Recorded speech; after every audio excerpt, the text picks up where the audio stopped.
Unfortunately, this is the last full day of our holiday in the Highlands. We drove north through Wick to reach one of the most famous and dramatic castles on the east coast, Sinclair Girnigoe.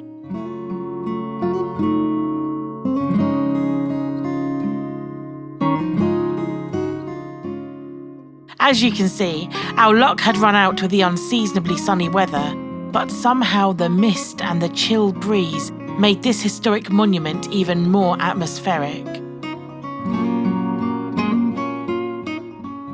The castle is built into the cliffs adjacent to Noss Head Lighthouse. You have to drive out across the flat farmland to see any sign of the fortress. Even then, it can be hard to spot amongst the lumps and bumps in the distance. The area is actually a nature reserve and extremely remote.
The castle is considered to be one of the earliest seats of Clan Sinclair.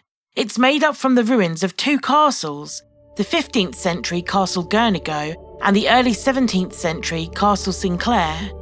The earlier castle, Girnigoe, was built by William Sinclair, 2nd Earl of Caithness, probably sometime between 1476 and 1496. Then, in 1606, Castle Sinclair was built, comprising a gatehouse and other buildings, along with a curtain wall. These were connected to the earlier castle by a drawbridge over a ravine, as you've just seen. The same year, George Sinclair, 5th Earl of Caithness, requested the Scottish Parliament to change the name of the castle to Sinclair, but because the names Castle Sinclair and Castle Girnigoe were both written down in 1700, both names have been used since. The castles hold a dark, turbulent history.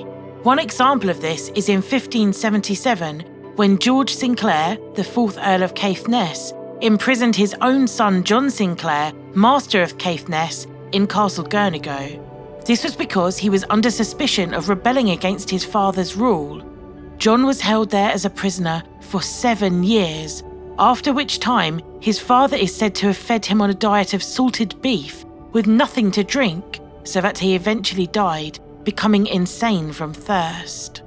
Come with me now as I explore the rest of this fascinating ruined castle.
Close to the castle was the infamous Battle of Champions. This was a trial by combat fought in 1478 between two Scottish clans, Gunn and Keith. It took place at the Chapel of St Clair on the coast north of Wick, between Achigill Tower and Girnigoe Castle. It was arranged to settle a dispute, set up like a small battle between 12 men on horseback from each clan. However, the men from Clan Keith arrived with 2 men on each of their 12 horses and brutally massacred the 12 men of Clan Gunn. Surprisingly, the 2 clans finally signed a treaty of friendship in 1978, ending the feud after 500 years.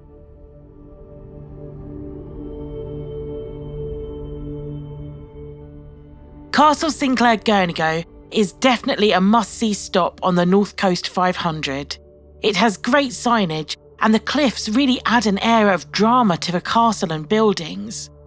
After taking in the atmosphere, we drove back south towards Latheron Wheel to visit the Hill of Many Stains.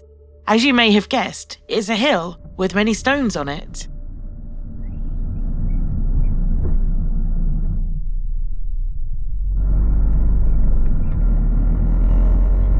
Yeah. Got it.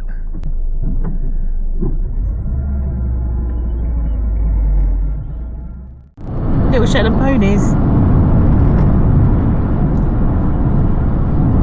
Alpaca. Alpaca my bags.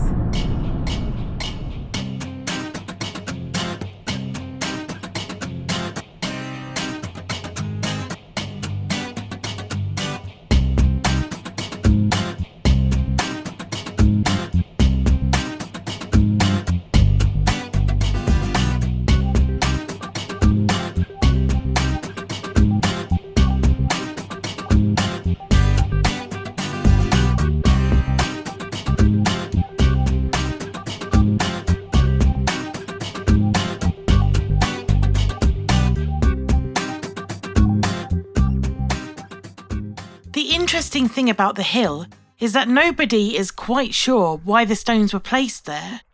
The Historic Scotland website says, "Behold the strange sight of about 200 stones erected in more than 22 rows on hillside moorland." And that's just what it is, a small, interesting ancient site.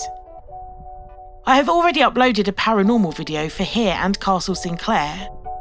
As I was walking around the stones, it started to feel really warm, and you can see the gorses blooming, but only in the area of the stones. It was September, and all the gorse in other hedgerows had lost its flowers months ago.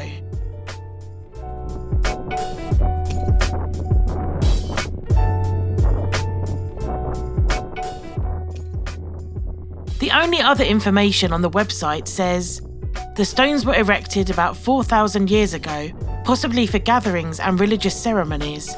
Large arrangements of stone rows like this are rare, and comparable sites are only found in a few places in Europe. There are a couple of signboards at the site. There are also lots of interesting moss, lichens and bryophytes on the stones and the paths. I would really like to go back and visit again at different times of the year.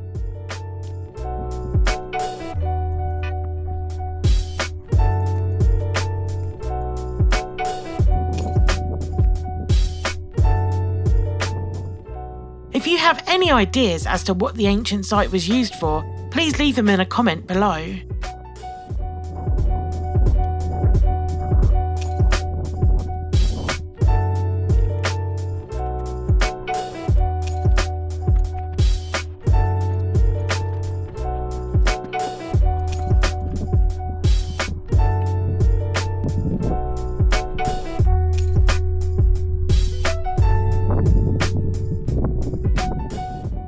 As it was our last night at the holiday cottage, we decided to take an evening stroll after dinner and say goodbye to the neighbouring cows. Then we drove down the road to Latheron Wheel to have a final walk down at the beach where my ancestors lived and worked 200 years ago.